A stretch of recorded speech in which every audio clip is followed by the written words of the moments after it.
In this video, we're going to be looking at how good Rabiot and Arnautovic actually are, what we can infer from their FBref reports, why Adrian Rabiot's mother could be a major issue, and what do I actually think of these two as potential signings for Manchester United. But before I go any further, if you need a place where you can keep up to date with the latest transfer news, find all the match stats you need from games across the globe, and watch highlights and stream live football matches, then you need to download the OneFootball app. I use the OneFootball app because it's completely free, and not only do they have stats and transfer news, but they also have videos to watch and articles to read, which is where I get a lot of my ideas for new videos. And as I said before, you can stream live football matches and watch highlights all on the app. Downloading the OneFootball app will help support the channel as well, so I'll leave it linked in the description below. So at the start of the summer, I could have listed 20 players for United to sign in the central midfield and centre forward positions, and the two players that Manchester United look closest to signing currently would be nowhere near that list. Marco Arnautovic is the first player United have been heavily linked with in the last few days, and to be honest, despite United's interest, I am sceptical of this deal happening for a few reasons. Firstly, United have already had a £7.6 million bid for the 33-year-old Austrian rejected by Bologna, which tells me that they are probably going to try to hike up the price as much as possible, which may turn United away sooner rather than later, as I think they perhaps see Arnautovic as a cut price short-term option. However, that may not turn out to be the case. The second reason is the bad press that's going to come with this signing, which I will come on to a bit later, but let's first analyse Arnautovic the player to get a fair assessment. So Arnautovic is what I would call a classic deep line forward, a player who retains a fairly high position in the attack, but will drop off slightly to link the play with his back to goal, using his short sharp passes and quick turns to work the ball around defenders. He certainly has the upper body strength, agility and ball control to play this well as being very astute at using quick passes to find teammates around the box. He then from here is very much going to be looking to get into the box to get into goal scoring positions, so he is very much a goal scorer first and foremost, and he is quite prolific as seen as despite Bologna finishing 13th in Serie A last season, Arnautovic still managed 14 goals in 33 appearances. He's very much a penalty box finisher in the sense that most of his goals come from when the opposition side are already camped inside their box, rather than from a quick attack where he could be running in behind into space. And he does excel in this phase of play because he has got pretty good movement to create space for himself, and he has very good reactions which enable him to react quickly when the ball falls, and he's a good striker of the ball as well. He also has the offensive aerial ability to make him an attacking weapon from crosses, and I think this is why Ten Hag wants him, as apart from Cristiano Ronaldo, United lack an attacker who excels in the box. Both Anthony Martial and Marcus Rashford are better on the counter when running into the box, but Arnautovic is much more of a traditional striker like an Alan Shearer or Didier Drogba, who creates chances for himself when in a congested penalty area. When we look at his FBref report, we can see that he actually looks pretty impressive, close to being on par with his non-penalty XG, which sits in the 77th percentile, with his non-penalty goals in the 68th. His expected assist rate is also in the 70th percentile, and his progressive metrics are all in and around the 55th to 60th percentile range, and the fact that he ranks in the 87th percentile for progressive passes received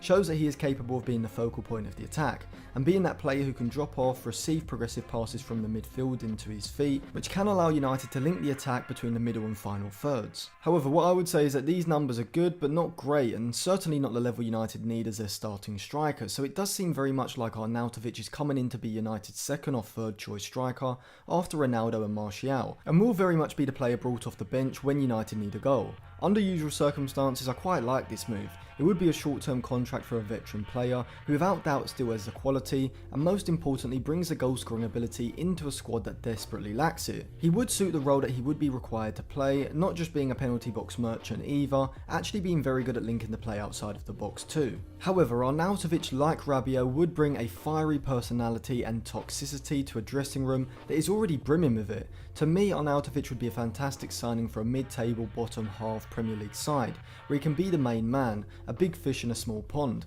as I just don't think his ego and personality is going to be well suited to playing a more reserved role where he has limited playing time. He had issues at Inter Milan with his attitude towards the back end of his time at Stoke as well, and the controversy around his alleged racial slurs in the Euro 2020 match against North Macedonia. He also went to China in 2019, leaving West Ham, which is always a concerning move to me, as I think it shows a player prioritises financial gain over his long-term footballing career, which is definitely a player trait that United don't need in the dressing room at the minute. Now we move on to Rabiot, who at his best isn't a bad player. and quite a decent central midfielder in a possession-based side. He, like Frankie de Jong, has the press resistance and ball carrying ability to act as a deep connector in the deepest midfield role, dropping to collect the ball off the back line and looking to play quick passes around the corner, or swivel out of pressure and drive the ball forward. He isn't at Frankie de Jong's level, but he's certainly going to be an improvement on Fred and McTominay. But to be honest, relatively, any half-competent central midfielder is going to be a better option than Fred and McTominay at the moment, and apart from his ball carrying, I really don't see Rabiot being an attractive option. He does most things to a decent level, but I wouldn't say he excels in any one area, and when we look at his FB Ref report from the last 365 days, we can see this. For ball progression, Rabiot ranks fairly averagely, sitting in the 14th percentile for progressive passes, the 74th for progressive carries, and the 62nd for dribbles, which shows that when it comes to finding low incisive passes into players between the lines or switching the play with long passes to move the ball forward, Rabiot does struggle with this, and the majority of his ball progression comes when he's driving into space with the ball at his feet. And to be honest, there isn't even much improvement on McTominay and Fred, apart from maybe Rabiot's ability to swivel out of pressure with his back to goal. You can see from McTominay's FB Ref report that he actually ranks a lot higher for progressive passes than Rabiot, and also sits higher for both progressive carries and dribbles. Fred ranks a lot higher for his progressive passes, but not as high for his carries or dribbles. So what this tells us is that whilst Rabiot's ability to move the ball forward with it at his feet is pretty decent, statistically at least it's not better than McTominay's, and both Fred and McTominay are much better progressive passers. Whilst Rabiot certainly isn't a defensive liability, he, like Fred and McTominay, is much more of a pressing central midfielder who does his best defensive work when pushing high up the pitch and looking to win the ball back with assertive standing tackles, rather than being an industrious ball winner who uses his athleticism to race across the pitch and put in tackles to break up opposition attacks. The majority of his defensive actions do come from his pressing and his tackling, as seen as he does rank in the 83rd and 85th percentile respectively for those metrics, but his interceptions are way down in the 29th percentile, which tells me that, like Fred and McTominay, Rabiot is a reactive central midfielder who is assertive when moving out to make a tackle, but his reading of the game is nowhere near the level needed, and so I would consider him much more of a ball progressor rather than a ball winner. But even still, when it comes to ball progression, he may be slightly better than Fred and McTominay, but certainly isn't well above their level. And so knowing this, I really just don't see the point in bringing Rabiot in, apart from having an extra body there for squad depth. But I'm not even sure that he would be a consistent starter ahead of Fred and McTominay, and I would much prefer to see James Garner starting in the double pivot ahead of Rabiot. Now I do think that overall Rabiot would be an improvement on McTominay, however the reason I don't see him being a consistent starter ahead of him is his inconsistency and disciplinary issues. Rabiot is a player that can often flatter to deceive, drifting through games without having a major impact, and that's definitely something that United don't need right now in the centre of midfield. Even when we delve deeper into Rabiot's complete FB Ref report to look into more detailed statistics like passes into the final third and into the penalty area, as well as key passes and expected assists, we can see that Rabiot ranks incredibly low for these, not even in the top 50%. But arguably the biggest issue with this transfer is, like Arnautovic, Rabiot comes with a whole lot of baggage. His mother is his agent, and let's just say she isn't as easygoing as most mothers. In fact, she came out and publicly criticised PSG, calling Rabiot a prisoner of Paris after Rabiot refused to sign a contract extension, and after multiple disciplinary issues that season, including turning up late to meetings and going AWOL from training, he was sent to train with the reserves. And these issues with his mother and PSG went back even further to when he was 15, and he was invited on PSG's trip to Qatar in 2012,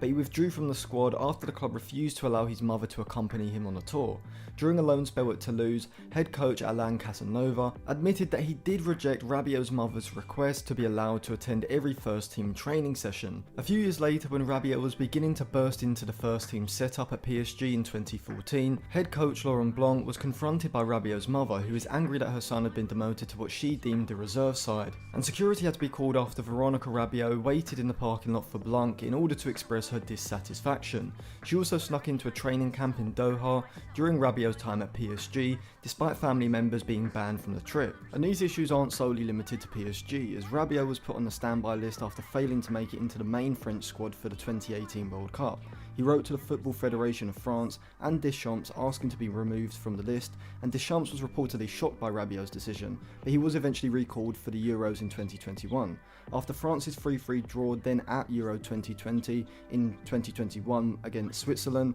Kylian Mbappe missed a decisive penalty to ensure that Switzerland progressed, and France were knocked out. Rabiot's mother would then be caught on camera talking to Mbappe's father, and she's believed to have said that it was embarrassing how Mbappe had struck the penalty for a player of his level, The Athletic then reported that witnesses also said that Rabiot's mother clashed with members of Paul Pogba's family during the game, with the then Manchester United midfielder being accused of being at fault for Switzerland's third goal by Rabiot's mother as well. And another of the Athletic sources with inside knowledge of the France squad reported that Rabiot's mother is known to be very sensitive and very protective of her son, and she didn't appreciate what Pogba's friends were saying about one of Rabiot's touches. And so we can see that Rabiot brings a fiery personality that doesn't seem to be well suited to a disciplinarian like Ten Hag, and the fact that his mother is his agent and so volatile that she has caused major issues at previous clubs and with the national team over petty issues makes me think that this could be one of the worst things for the Manchester United dressing room, regardless of Rabiot's ability. But combine this with the fact that Rabiot just isn't a top level talent and doesn't substantially improve Manchester United's central midfield,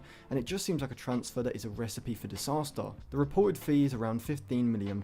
which sounds very cheap, until you realise that Rabiot's Juventus contract expires next summer when he will be 28 years old, and he's already on a relatively high wage. At Juventus he currently earns £175,000 per week, which is around £9 million per year, so I imagine he's going to be on a similar wage if not higher, and that does concern me. There's no way a player of Rabiot's quality is an £8 million plus salary player. United should be max paying him £5 to £6 million, but obviously this is Manchester United in 2022, so any player joining the club with any sort of prior reputation seems to be able to command an extortionate salary. So in short, I think from a footballing perspective, Arnautovic would be a better signing than Rabiot, who I just don't think offers what United really need in central midfield, but I do see both deals being very problematic, and I would just see them as pouring gasoline on a re-emerging fire at Old Trafford. So thank you for watching. If you enjoyed that video, remember to subscribe to the channel, give the video a like, and check out some of my other videos which will be linked in the description below, and put your thoughts in the comment section as well.